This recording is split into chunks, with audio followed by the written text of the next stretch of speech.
आज सकाळीच राज्याला हादरून सोडणारी एक मोठी बातमी वाऱ्यासारखी पसरली. शेतकऱ्यांची कर्जमाफी अचानक थांबली. पण या बातमीमागचं भयंकर सत्य नेमकं काय आहे? जय महाराष्ट्र मित्रांनो, नवी शेतीमध्ये तुमचं स्वागत आहे. शेती, बाजारभाव, सरकारी योजना आणि शेतकऱ्यांसाठी महत्त्वाचे अपडेट्स रोज पाहण्यासाठी चॅनलला सबस्क्राईब करायला विसरू नका. आज आपण या व्हायरल बातमीचं पूर्ण पोस्टमार्टम करणार आहोत. आता सर्वात मोठा प्रश्न हा उभा राहतो. खरोखरच शेतकरी कर्जमाफीला ब्रेक लागलाय का? आज सकाळपासूनच वर्तमानपत्रे आणि न्यूज चॅनल्सनी कर्जमाफी रखडल्याच्या बातम्यांचा अक्षरशः रतीब घातलाय. यामुळे संपूर्ण शेतकरी वर्गामध्ये प्रचंड संभ्रम आणि भीतीचं वातावरण निर्माण झालंय. पण या बातम्यांमध्ये खरंच काही तथ्य आहे की हा फक्त एक मोठा कट आहे? पुढे जे मी सांगणार आहे ते ऐकून तुम्हाला खरोखरच मोठा धक्का बसेल. एका बाजूला आहेत या न्यूज चॅनल्सच्या अफवा, ज्या अत्यंत ठामपणे सांगतायत की कर्जमाफी थांबली, आणि दुसऱ्या बाजूला आहे ग्राउंड रियालिटी, म्हणजे प्रत्यक्ष वास्तव. आज मीडिया अत्यंत जाणीवपूर्वक एक मोठा गोंधळ निर्माण करण्याचं काम करत आहे. पण अजिबात काळजी करू नका, कारण आजच्या या सविस्तर विश्लेषणामध्ये या अफवांच्या मागचं 100% फिल्टर नसलेलं सत्य वास्तव काय आहे ते आपण पुराव्यासह पाहणार आहोत. चला तर मग पाहूया निवडणूक आचारसंहिता आणि कर्जमाफीचा नेमका काय संबंध आहे. सध्या राज्यामध्ये विधान परिषदेच्या निवडणुकीची आचारसंहिता लागू झाली आहे. ही आचारसंहिता साधारणपणे 20 ते 25 जूनच्या आसपास चालणार आहे. आणि धक्कादायक गोष्ट म्हणजे नेमकं याच आचारसंहितेचं कारण पुढे करून मीडिया तशी चुकीची माहिती पसरवली जातीये की आता कर्जमाफीची संपूर्ण प्रक्रियाच ठप्प झाली आहे. पण या दाव्यामध्ये किती भयानक खोटेपणा लपलाय हे आता आपण समजून घेऊया. हे अत्यंत महत्त्वाचं सत्य सर्वांपासून जाणीवपूर्वक लपवलं जात आहे.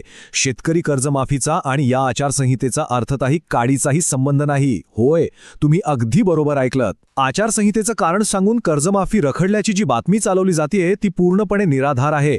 आचारसंहिता आणि कर्जमाफी थांबण्याचा 0% संबंध आहे. आता आपण पाहूया मंत्रिमंडळ उपसमितीची बैठक आणि त्यात झालेले महत्त्वाचे निर्णय. कर्जमाफीच्या प्रक्रियेला गती देण्यासाठी शासनाने एक विशेष मंत्रिमंडळीय उपसमिती गठीत केली आहे. आणि सर्वात महत्त्वाची दिलासादायक बातमी म्हणजे याच उपसमितीची एक अत्यंत महत्त्वपूर्ण बैठक आजच पार पडलेली आहे. या बैठकीत कर्जमाफीसाठी आवश्यक असलेली अतिरिक्त माहिती तातडीने मागवण्यात आली आहे.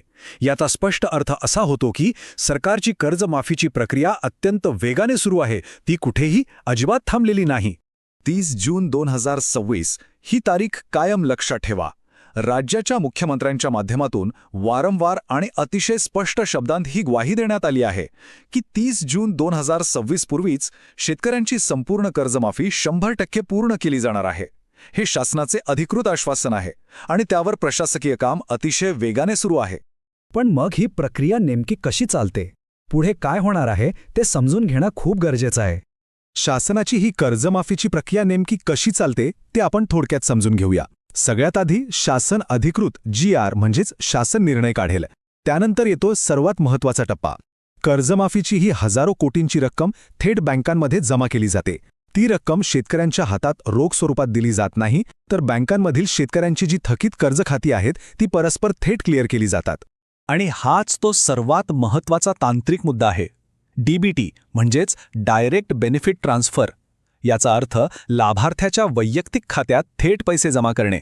पण लक्षात घ्या, कर्जमाफीच्या या प्रक्रियेमध्ये कोणत्याही लाभार्थ्याला DBTच्या माध्यमातून त्याच्या वैयक्तिक खात्यावर रक्कम पाठवली जात नाही. आणि नेमक्या याच एका कारणामुळे ह्या कर्जमाफी प्रक्रियेमध्ये आचारसंहितेचा कोणताही कायदेशीर अडथळा निर्माण होत नाही. शासनाचे कर्जमाफी करण्याचे सर्व कायदेशीर मार्ग पूर्णपणे मोकळे आहेत. म्हणूनच आता आपण वळूया सर्वात महत्त्वाच्या मुद्द्याकडे. अफवांकडे दुर्लक्ष करा आणि अधिकृत GRची प्रतीक्षा करा. हा संदेश प्रत्येक शेतकरी बांधवाने आपल्या मनात कोरून ठेवावा. निराधार अफवांना अजिबात बळी पडू नका. कर्जमाफीचा अधिकृत GR लवकरच निर्गमित होईल. कोणत्याही चुकीच्या बातम्यांवर विश्वास ठेवून निराश होऊ नका, कारण कर्जमाफीची प्रक्रिया पडद्यामागे वेगाने सुरूच आहे. पण जाता जाता एक प्रश्न नक्की पडतो. बळीराजाला वारंवार अशा अफवांच्या जाळ्यात अडकवून वेठीस धरणं कधी थांबणार? यावर विचार नक्की करा. अशाच खात्रीशीर आणि वस्तुनिष्ठ माहितीसाठी नवी शेती चॅनलसोबत जोडलेले रहा. धन्यवाद.